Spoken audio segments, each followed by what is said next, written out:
సంవత్సరాల తరబడి government job కోసం వేచి చూస్తున్నారా? కేవలం 8 నెలల్లో మీ కల నెరవేర్చుకోండి. వెంటనే కింది నెంబర్స్కి కాల్ చేయండి. రమగారు నమస్తే అండి. నమస్తే జయ. రమగారు, మనం ఇంతకుముందు ఒక వీడియో చేసామండి. ఎవరి కర్మ వాళ్ళు అనుభవించి తీరాల్సిందే. ఎన్ని స్టేటస్లు అనుకుంటున్నారు? ఎవరికి ఎవరి మీద కోపం వచ్చినా సరే స్టేటస్లు అది పెట్టేసుకోవటమే.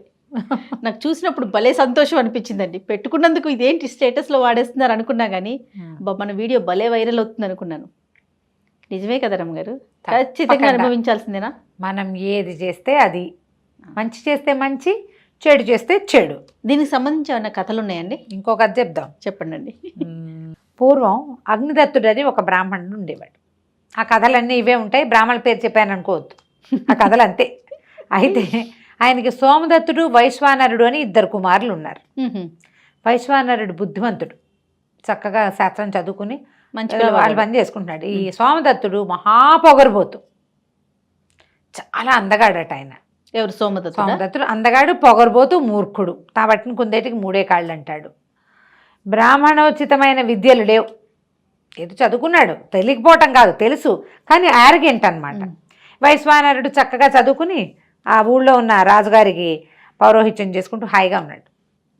ఇతను వాళ్ళతో వీళ్ళతో స్నేహాలు చేసి క్షత్రియ ఉచితమైన విద్యలు నేర్చుకున్నాడు. కత్తిడాలు తిప్పటము, కరసాములు చేయటము, కొట్లాటలు, అట్లా ఇట్లా అలా చేసేవాడు. తండ్రికి నచ్చేది కాదు, కానీ ఏం చేస్తాడు, వివాహాలు ఏముంది ఆ రోజుల్లో చిన్నప్పుడే పెళ్ళిళ్ళు చేసేసేవాళ్ళు. వివాహం అయ్యింది ఇతనికి. అయితే ఏమైంది, ఒకసారి ఒక చోట ఎక్కడో రోడ్ల మీద కర్రలతో కొట్టుకుంటుంటే ఇతన్ని కూడా ఆ కర్రసాములో ఉన్నాడు. ఉంటే ఓ పెద్ద మనిషి ఎవరో వెళ్తూ, ఏమిట్రా నాయన, మీ నాన్న ఎంత గొప్పవాడు, మీ తమ్ముడు ఎంత బుద్ధిమంతుడు, నువ్వేమిటి ఈ పిచ్చి పనులు చేస్తున్నావు? ఓ బ్రాహ్మడు చేయవలసిన పనైనా ఇది, యజ్ఞం చేయాలి బ్రాహ్మడు అన్నవాడు, ఆ కాలంలో అవే చేసేవాడు అన్నాడు. అనేసరికి ఈయన ఏం చేశాడు, చేతిలో ఉన్న కర్రబెట్టి పెడేలు మీద ఆయన నోటు కొట్టాడు. నీకెందుకు నా సంగతి? ఇప్పుడు యుద్ధం చేస్తున్న వాడి మధ్యలో మాట్లాడితే వాడు నోటితో మాట్లాడు, కత్తితోటే చేస్తాడు కదా. ఆ చేతిలో ఉన్న కర్రతో కొట్టాడు. కొట్టేసరికల్లా అవురవరా అని అందరూ రాజభటులను కేకేశారు. రాజుగారు కాస్త బ్రాహ్మణ్ణి కొడతావా నువ్వు అని చెప్పేసి ఇతనికి కాస్త ఉరిదీయండి అన్నారు. ఉరిదీయటం అంటే శూలారోపణ చేసేయమన్నారు. వీడికి బుద్ధి రావాలి, చేయకూడదు ఈ పని. అక్కడి నుంచి శూలారోపణ చేసి శూలం మీద ఎక్కించాలి, అదే మన కొరతేయటం అనమాట. ఉరిదీయటం కాదు, కొరతేయటం. ఇలా బ్రాహ్మణ నింద చేయకూడదు, బ్రాహ్మణ్ణి చెయ్యేసి కొట్టకూడదు, ఆ కాలం అది. అయితే ఈ కొరత శూలం మీదకి ఎక్కించబోయేసరికల్లా పట్టు తప్పి పడిపోయాడు.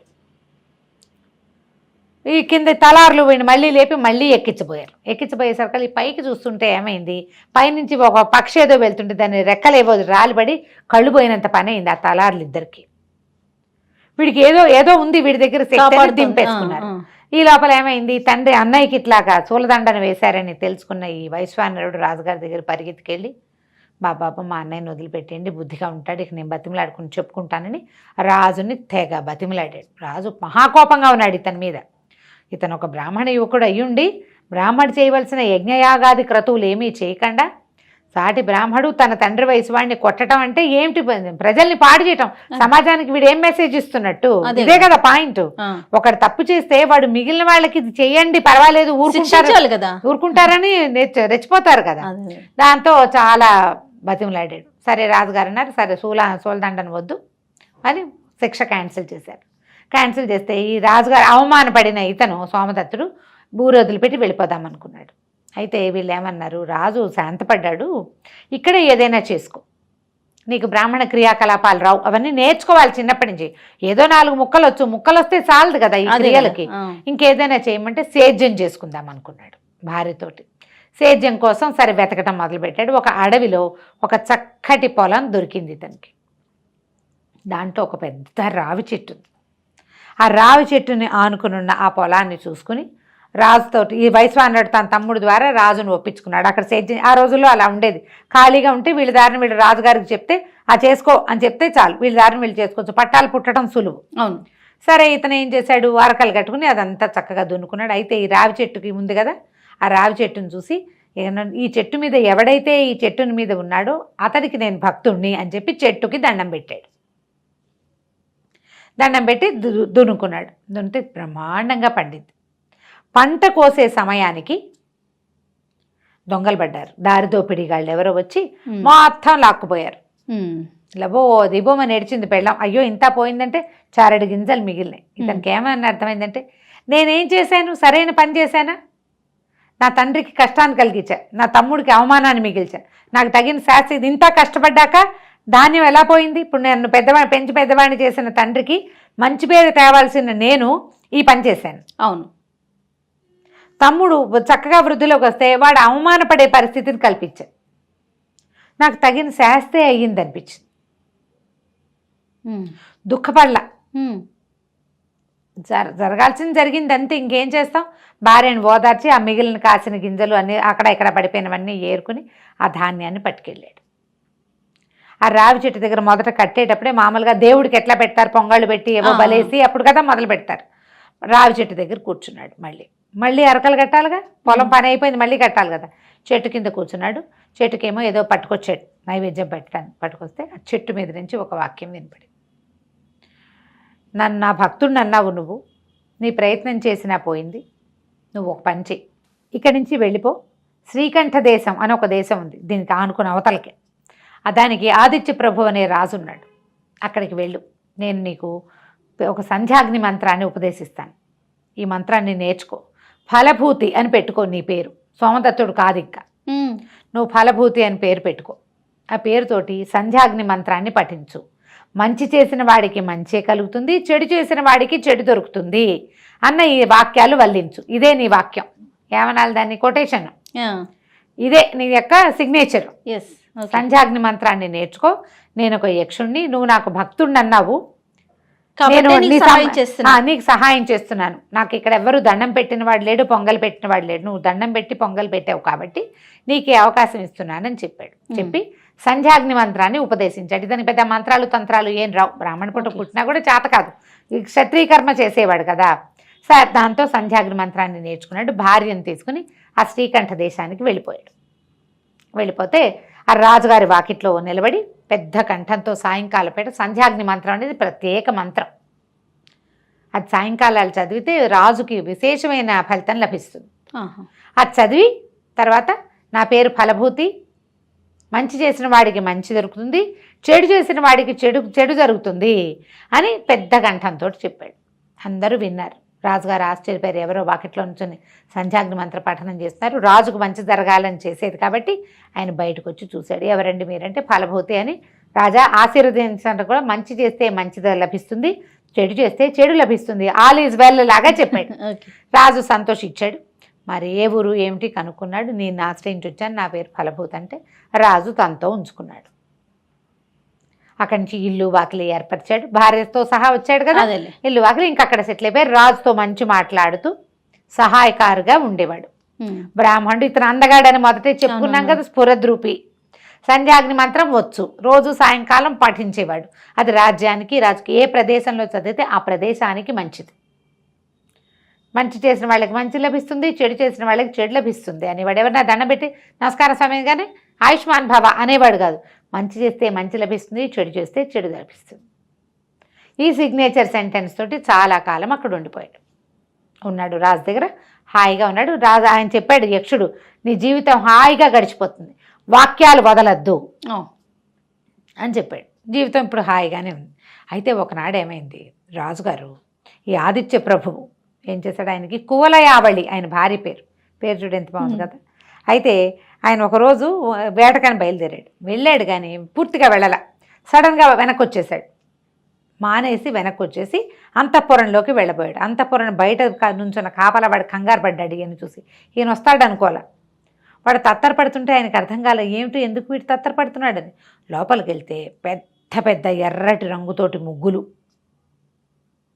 భార్య కువలయావళి పెద్ద భైరవ విగ్రహం పెట్టి మాంసము రక్తము 2 పాత్రల నిండా పెట్టి మానవ మాంసం వివస్త్రగా కూర్చుని పూజ చేస్తాను. ఆయన ఆశ్చర్యపోయాడు, కంగారు పడ్డాడు, ఏం జరుగుతుంది ఇక్కడ. ఆ రాజును చూడగానే గబుక్కుని ఈవిడ వస్త్రం వేసేసుకుంది ఒంటి మీద.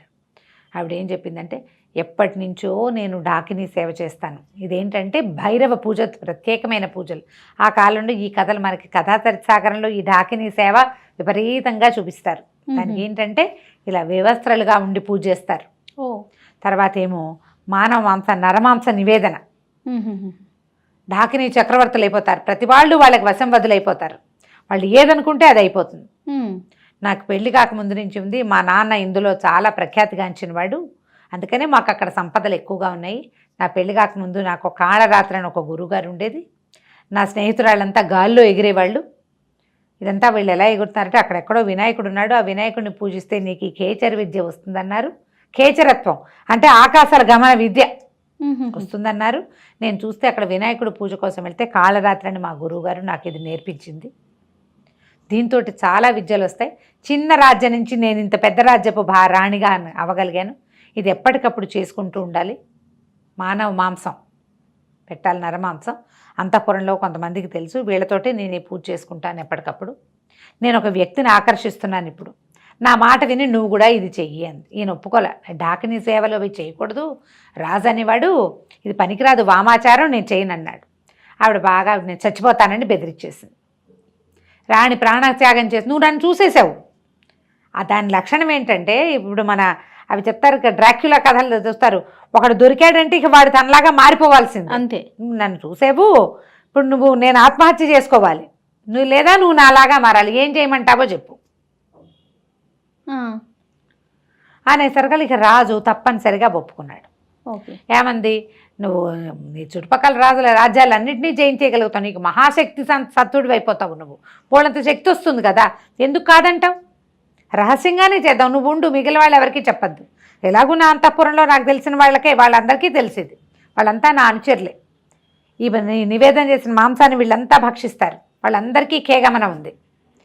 ఇక ఒప్పుకున్నాడు. ఒప్పుకుంటే ఈవిడేమంది, నేను ఒక మంచి ఉత్తమ బ్రాహ్మణ వంశానికి చెందిన వాడిని ఒకడిని ఆకర్షించబోతున్నాను, ఆకర్షణ కుదరటల్లా, ఎందుకంటే వాడు చాలా శక్తివంతుడు.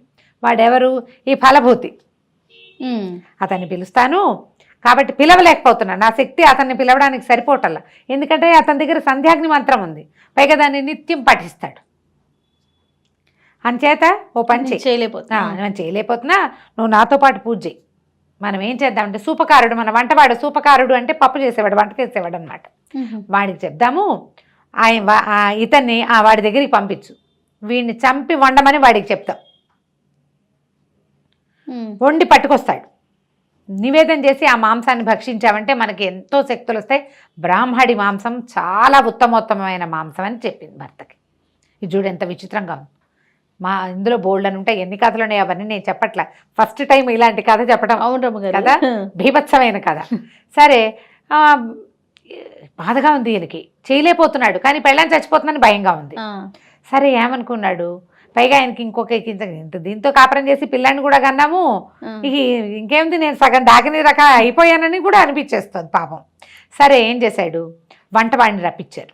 వాడికి రహస్యంగా చెప్పారు, వీడికి నీకు ఎంతో కోట్లు ఇస్తాం, రేపొద్దున రాజు రాణికి పూజ సమాప్తమైంది, ఆహారం తెమ్మంటున్నారు అని నీకెవరు చెప్తారో వాడిని చంపి వాడి మాంసాన్ని వండాలి నువ్వు అని చెప్పారు.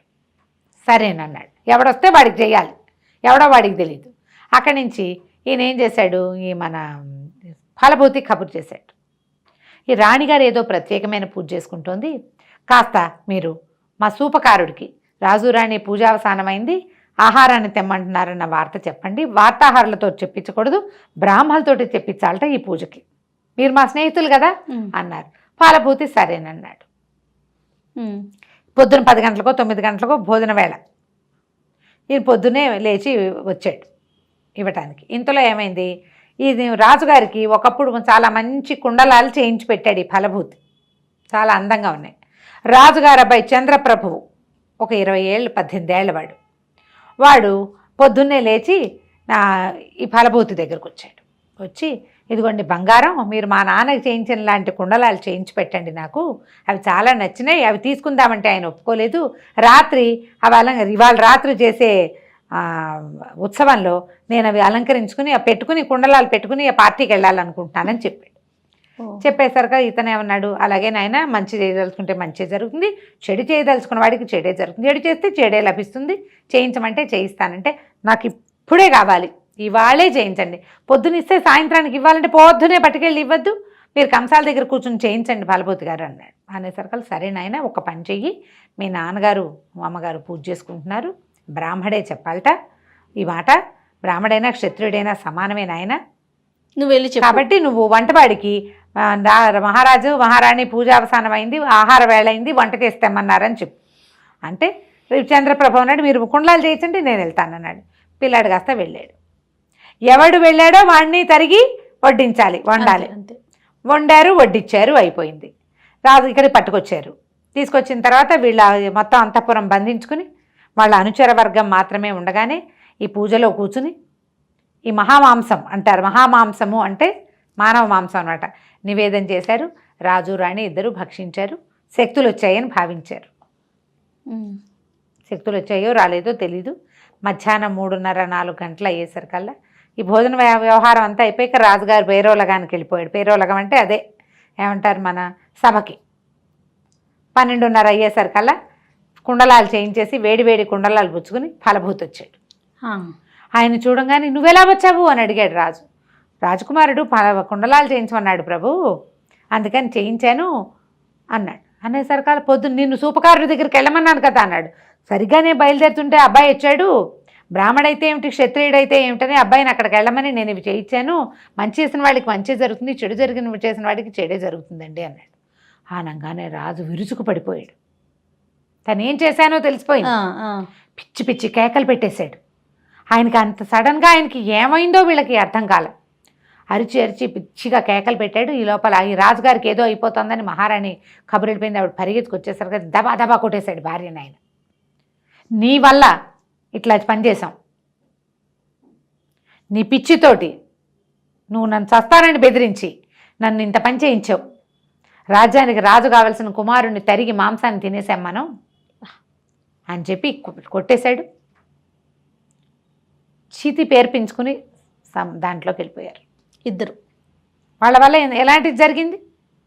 కుమారుడి మాంసభక్షణ చేయవలసి వచ్చింది కదా.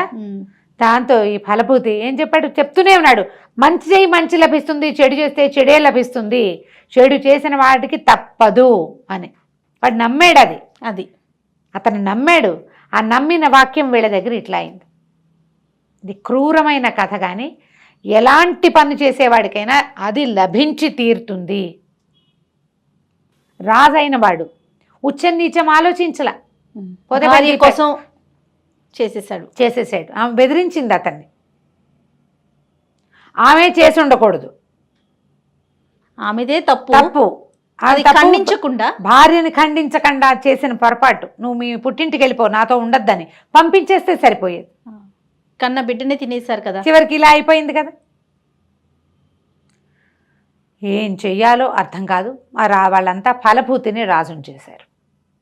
ఓకే, ఆ రాజ్యానికి ఫలభూతి రాజుని. అతను మంచి చేయదలుచుకున్నాడు. మంచిగానే ఉంటుంది. అయితే ఉంటుంది ఎప్పుడు కూడా. ఇది ఇంత విచిత్రమైన కథగా ఉంది. ఇలాంటి కథలు ఉన్నాయంటే కథా సాగరంలో గుప్పెళ్ల కొద్దీ ఉన్నాయి. ఓకే, ఎన్నో ఇలాంటి మనం చెప్పుకోం కాబట్టి చెప్పాం కదా. ఇది ఒక విచిత్రమైన సన్నివేశం కదా. ఈ కథని పిల్లలకి వినిపించకండి సీరియస్లీ.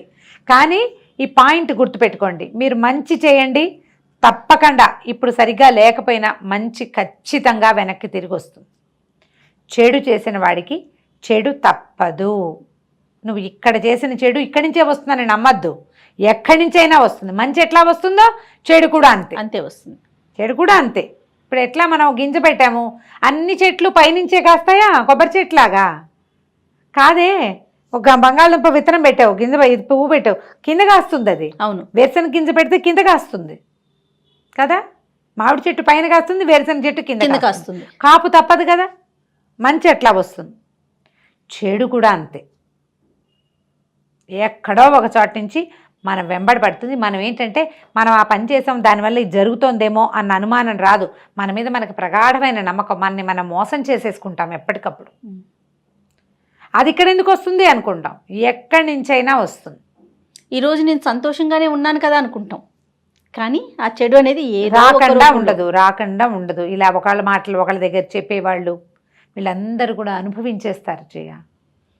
చేయకూడని పని చేసేవాళ్ళు, మోసం చేసేవాళ్ళు, డబ్బు కోసమో అధికారం కోసమో, అది ఏదో ఒకటి, ఒక తాత్కాలికమైన ప్లెజర్ కోసమో పొరపాటు చేస్తే అది అనుభవించాల్సిందే. రైట్, చాలా బాగుంది రమ్మగారు. నమస్తే.